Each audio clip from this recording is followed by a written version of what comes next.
আমার স্ত্রী সন্তানদের কম দেইনি, আমি আমার কর্মক্ষেত্রে ঠিক থেকেছি, আমি আমার বাবা মায়ের অধিকার লঙ্ঘন করিনি। আর আপনার বাবা মাকে বাস্তবিকভাবে বুঝিয়ে বলতে হবে যে আপনি আপনার সর্বোচ্চ চেষ্টাটা করেছেন। বাস্তবিক অর্থে বলছি, বাস্তবিক অর্থে বলছি, আমি আদর্শিকভাবে বলছি না, বাস্তবিক অর্থে বলছি। কোরআন বাবা মায়ের অধিকার খুবই গুরুত্ব দিয়েছে। ইব্রাহিম আলাইহিস সালাম কি তার বাড়ি ছেড়ে চলে যাননি? হ্যাঁ, গিয়েছেন। তিনি সেখানে থেকে যেতে পারতেন, না তাকে মারধর করা চালিয়ে যাওয়া হতো। অনেক সাহাবীদেরকে খুব কঠিন অবস্থার সম্মুখীন হতে হয়েছিল, যেমন সাদ ইবনে আবি ওয়াক্কাস রাদিয়াল্লাহু তাআলা আনহু। তার মা বলেছিলেন, আমি না খেয়ে মরে যাব কারণ তুমি মুসলিম হয়েছো। আমি ইসলামকে ঘৃণা করি, আমি তোমার মুসলিম হওয়া মেনে নিতে পারবো না। অথচ তার মা একাকী তাকে লালন পালন করেছিলেন। মাকে কিছু না খেতে দেখে তার নিজেরই খুব খারাপ লাগছিল, কিন্তু তিনি ইসলাম ত্যাগ করতে পারেননি। অনেক সময় মানসিক অত্যাচার শারীরিক নির্যাতনের চেয়েও অনেক বেশি কাঁদায়, আর সেই মানুষগুলো আমাদের বেশি কষ্ট দেয়, আর সেই মানুষগুলো আমাদের বেশি কষ্ট দেয় যারা আমাদের বেশি আপন, যারা আমাদের বেশি আপন। শারীরিক নির্যাতনের ক্ষেত্রে চিহ্নগুলো আমরা দেখতে পারি, কিন্তু মানসিক অত্যাচার চিহ্নিত করা কঠিন। আমার আজকের আলোচনার বিষয় দুটি। এক, নিজের দিকে ভালোভাবে তাকিয়ে দেখুন আপনি নিজে দোষী কিনা, আপনি অবিচার করছেন কিনা। দুই, নাকি আপনার উপরই কোনো অবিচার করা হচ্ছে। আপনার উপর অনেক বিষয় নির্ভর করে।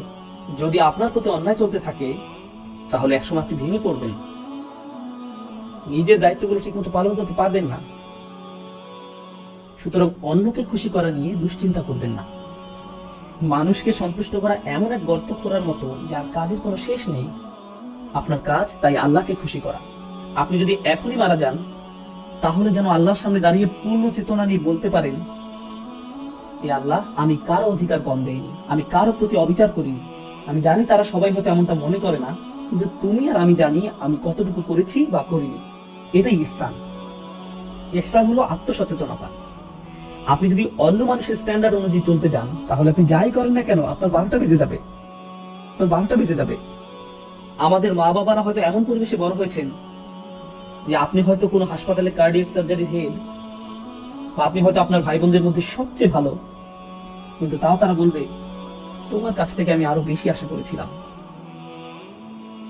বাকি সবাই আপনার তারিফ করে, কিন্তু তারা বলবে, তুমি এমন কেন, তুমি আমাকে হতাশ করলে। কোনো কিছুই যথেষ্ট হবে না, এটাও ঠিক আছে। তার হয়তো ভাবে যে আপনি যথাযথ ভালো হতে পারেননি। আপনার স্ত্রীও মনে ভাবতে পারেন, তিনি হয়তো আপনাকে ছোট করে কথা বলেন, এমন ভাবে কথা বলেন যেন আপনি কোনো আবর্জনা। সন্তানেরা হয়তো আপনাকে কষ্ট দেয়, আমি জানি না, কিন্তু একটা কথা মনে রাখবেন, আল্লাহর সাথে আপনাকে সৎ থাকতে হবে। আপনি যাতে বলতে পারেন, আমি আমার দায়িত্ব ঠিকমতো পূরণ করেছি, আমি কারোর সাথে অন্যায় করিনি। এটাই হলো ওয়াবুদুল্লাহ ওয়ালা তুশরিকু বিহি শাইআন ওয়া বিল ওয়ালিদাইনি ইহসানা। এটুক ঠিক করে চলাই একটা বড় কাজ। এরপর তারা যাই বলুক সেই ভার আল্লাহর কাছে, সেটা আল্লাহ আপনার উপর চাপিয়ে দেননি।